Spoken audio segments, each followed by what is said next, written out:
प्रधानमंत्री मोदी का ये दौरा दरअसल 3 वजहों से चर्चा में है। पहला, बांग्लादेश के स्वतंत्र होने की 50वीं वर्षगांठ का समारोह।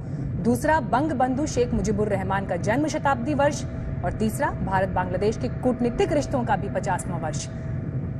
और आज ये एक नया अध्याय जुड़ते हुए आप इन तस्वीरों में देख रहे हैं। प्रधानमंत्री का स्वागत हुआ जैसे ही वो यहाँ पर उनका विमान लैंड हुआ। उसके बाद दोनों देशों का राष्ट्रगान यहाँ पर बजा, फिर उन्हें गार्ड ऑफ ऑनर दिया गया। और अब बांग्लादेश की प्रधानमंत्री शेख हसीना और प्रधानमंत्री नरेंद्र मोदी वहां पर जो सेना प्रमुख हैं बांग्लादेश के, उनसे भी अभिवादन स्वीकार करते हुए कदम दर कदम यहां से आगे बढ़ते हुए अब अपने कार्यक्रमों की शुरुआत करेंगे। इस लिहाज से इसका अंदाजा लगा सकते हैं खुद जो प्रधानमंत्री शेख हसीना। हमारी संवाददाता चित्रा त्रिपाठी लगातार मौजूद है वहां पर। और चित्रा, देखिए, भारत की नेबरहुड फर्स्ट और एक्ट ईस्ट पॉलिसी, यही वजह है कि भारत बांग्लादेश के रिश्ते और मजबूत हुए हैं।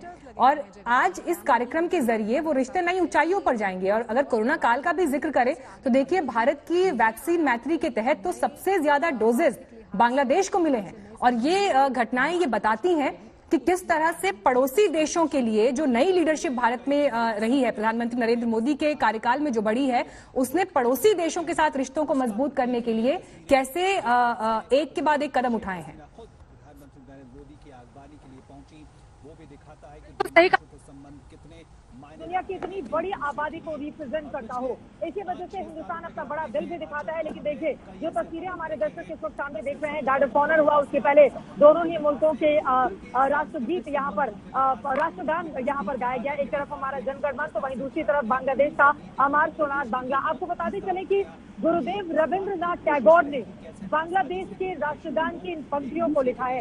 इसके बारे में भी जिक्र करना बहुत ज्यादा जरूरी हो जाता है कि हिंदुस्तान के साथ यहाँ की जड़ें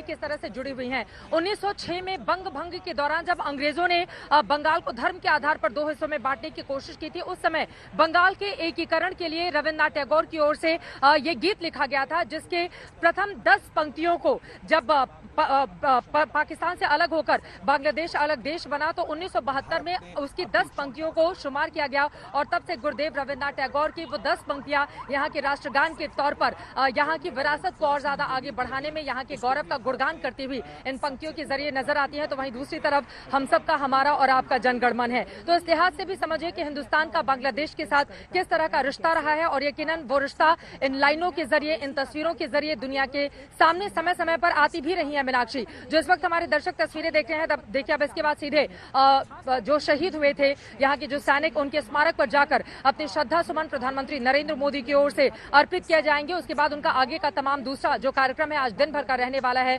वो शुरू होगा। और उसके बाद आज ही MOUs को लेकर अहम बैठक भी दोनों मुल्कों के बीच की जाएगी। लेकिन आपने जिक्र किया कोरोना काल में हिंदुस्तान की भूमिका, तो यकीनन भारत ने वैक्सीन को लेकर जिस तरह से अपने कदम आगे बढ़ाए, वैक्सीनेशन की प्रक्रिया दुनिया की सबसे बड़े हिंदुस्तान में इस वक्त चल रही है। और न सिर्फ हिंदुस्तान ने खुद अपने भीतर वैक्सीनेशन की प्रक्रिया की शुरुआत की, बल्कि जितने भी उनके मुल्क हैं, चाहे बांग्लादेश है, चाहे अन्य दूसरे मुल्कों की बात करें, तो वहां पर वैक्सीन को उपलब्ध भी कराई। 90 लाख बहुत बड़ा आंकड़ा होता है मीनाक्षी, किसी भी देश को वैक्सीन देने का। 90 लाख वैक्सीन बांग्लादेश को मुहैया हिंदुस्तान की ओर से करवाई गई है, ताकि कोरोना से न सिर्फ हिंदुस्तान निकले बल्कि बांग्लादेश जैसा मुल्क भी निकले, जो हमारा सच्चा पड़ोसी बिल्कुल सटा हुआ पश्चिम बंगाल से राज्य है। और इसी वजह से हम भी, चाहे हिंदुस्तानी हो चाहे वो बांग्लादेशी हो, जब एक दूसरे को देखते हैं तो वो एक अलग तरह का लगाव होता है। इसी वजह से दुनिया के दूसरे मुल्कों को देखिए, हिंदुस्तान पाकिस्तान का भुक्तभोगी है। पाकिस्तान किस तरह से बार बार छद्म युद्ध करता रहता है, आतंकवादी भेजता रहता है और हिंदुस्तान को परेशान करता है।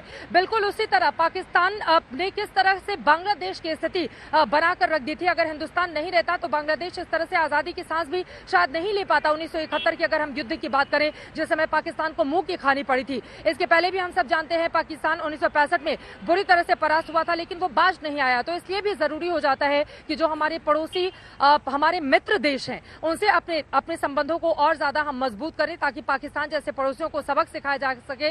और साथ ही चीन की जो विस्तारवादी योजनाएं हैं, देखिए चीन लगातार तमाम दूसरे पड़ोसी मुल्कों पर नजर रखता है। वो हिंदुस्तान को छोटा करने की कोशिश करता है, वो व्यापारिक तौर पर हमें डैमेज करने की कोशिश करता है, लेकिन उसमें वो कामयाबी उस तरह से हासिल नहीं कर पाता है। इसी वजह से उसकी बेचैनी भी समय समय पर बॉर्डर पर दिखाई देती है। इसलिए लिहाज से भी बांग्लादेश का हमारे साथ रहना काफी ज्यादा महत्वपूर्ण है, क्योंकि हिंद महासागर के इस पूरे की पूरे इंडियन ओशन की बेल्ट की हम बात करें मीनाक्षी, तो बहुत ज्यादा जरूरी हो जाता है कि यहाँ पर जितने भी पड़ोसी मुल्क हैं जिनका हिंदुस्तान के साथ अच्छा रिश्ता है, अच्छे ताल्लुकात हैं, उनको लेकर हम आगे बढ़ें ताकि विस्तारवादी चीन की नीतियों को हम भंग कर सकें और साथ ही पाकिस्तान को भी बड़ा सबक हम सिखा सकें। मीनाक्षी, चित्रा, आप अपडेट्स आगे भी देते रहिएगा। ये तस्वीरें भी अपने दर्शकों को हम लगातार दिखा रहे हैं। प्रधानमंत्री नरेंद्र मोदी अब जैसे जैसे आगे बढ़ेंगे, उनके इस यात्रा के हर पड़ाव पर हमारी नजर बनी रहेगी।